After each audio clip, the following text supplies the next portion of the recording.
Dik masugude jeri mana konto masugude waaw yéen xaaleel réew mi ni laa ko bëggee waaw bisib laa ñuy detti doon dellu sàkku ñaan di ñaan yàlla mu nangul nu lépp lu ko ñaan seetaan ne day yàq xel di sotti xalaat di féewale àndandoo ñun daal bum nu laal yaa yéen xaaleel réew mi ni laa ko bëggee waaw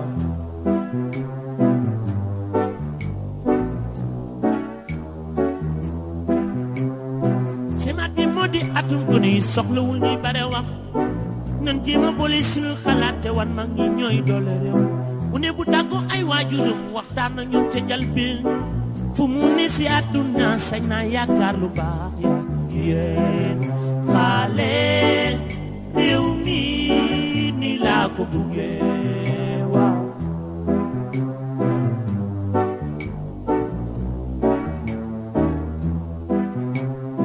sunu waxtaan nekk sunuy baay mag mët naa ba cim réew lu ñu wax ñu dégg ko booleeg sunuy xalaat ñi ci biteeg ñi ci biir fu waay mën a ne nan boole sunuy xalaat réew mi jëm kanam yaa yéen xaale réew mi ni laa ko buggee waaw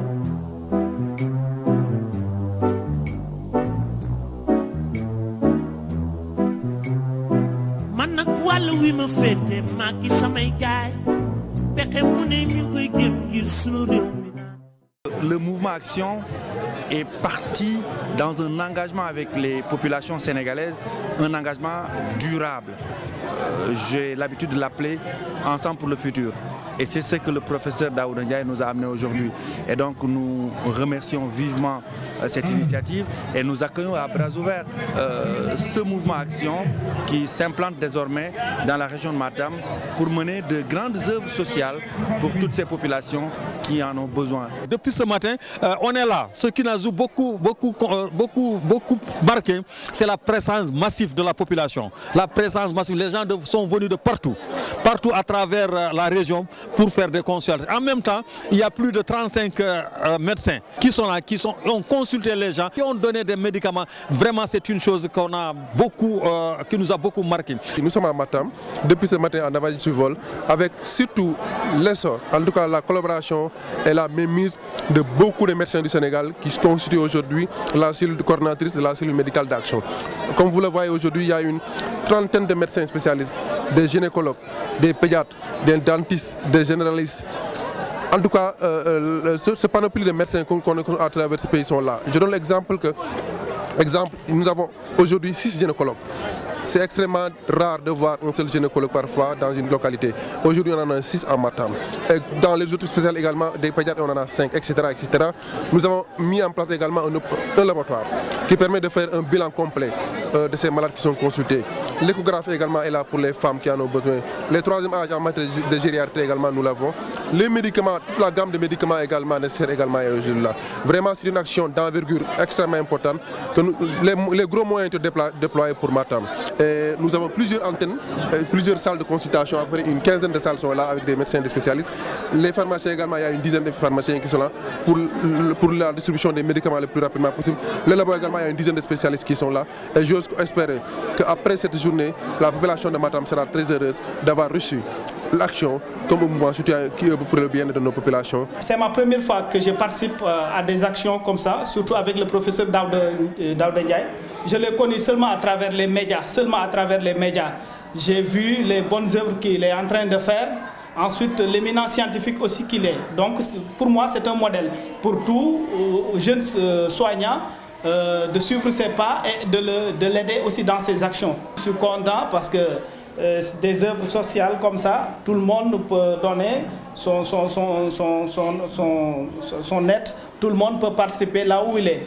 Donc moi, personnellement, je félicite le professeur et je lui souhaite une bonne continuation dans toutes ses œuvres.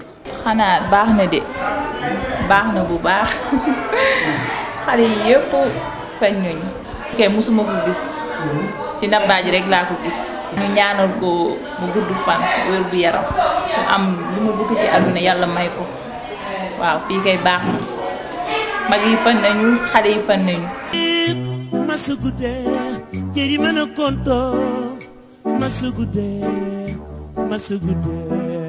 waaw yéen xale réew mi ni laa ko bëggee waaw bisim laa ñuy detti doon dellu sàkku ñaan di ñaan yàlla mu nangul nu lépp lu ko ñaan si daan ne day yàq xel di sotti xalaat di féewale àndandoo ñun dal bu nu laal yaa yéen xale réew mi ni laa ko bëggee waaw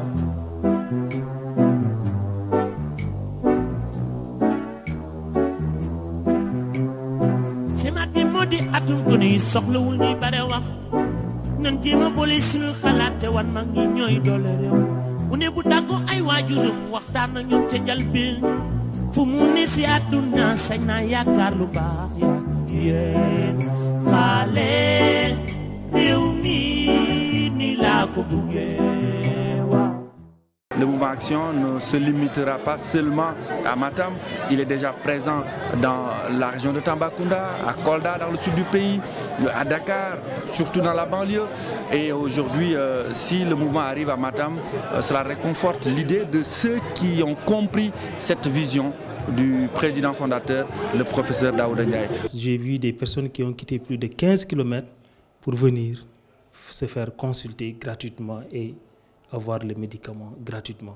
Nous avons assisté à des femmes qui ont eu à faire leurs échographies, les analyses prénatales et ce qui a été vraiment un grand succès pour ces femmes qui parfois pour faire ces analyses ou faire ces échographies durant leur bilan prénatal, ça peut poser problème du coût financier. Et tout ceci a été fait d'une façon gratuite. En tout cas, nous disons un grand merci. Et aussi, nous avons assisté à des traitements gratuits, des analyses avec l'odontologie. Des personnes ont fait des extractions dentaires gratuites. Et tout cela, et ce qui m'a beaucoup plus ému dans ça, c'est l'accouchement qui a été réalisé au niveau du poste de santé et que le professeur même a eu à participer aux soins immédiats du nouveau-né par l'administration du vaccin contre la poliomyélite.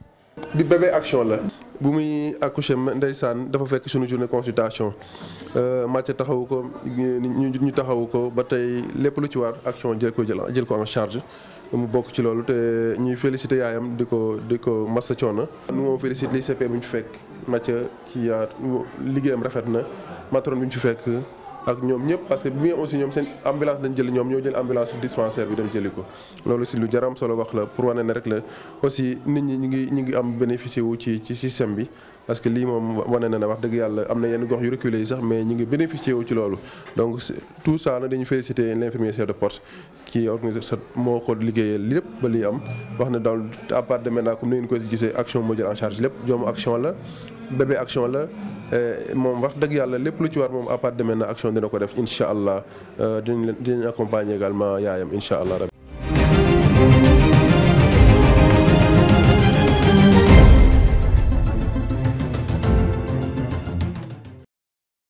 Merci à nos populations, merci à tous ceux qui de près ou de loin, comme la PNA qui ne cesse de nous aider pour la disponibilité des médicaments. Merci spécialement également aux médecins chefs de région, aux médecins chefs de district, aux ICP, particulièrement à l'ICP de Nabadji Mathieu qui nous a également mis cette structure à notre disposition.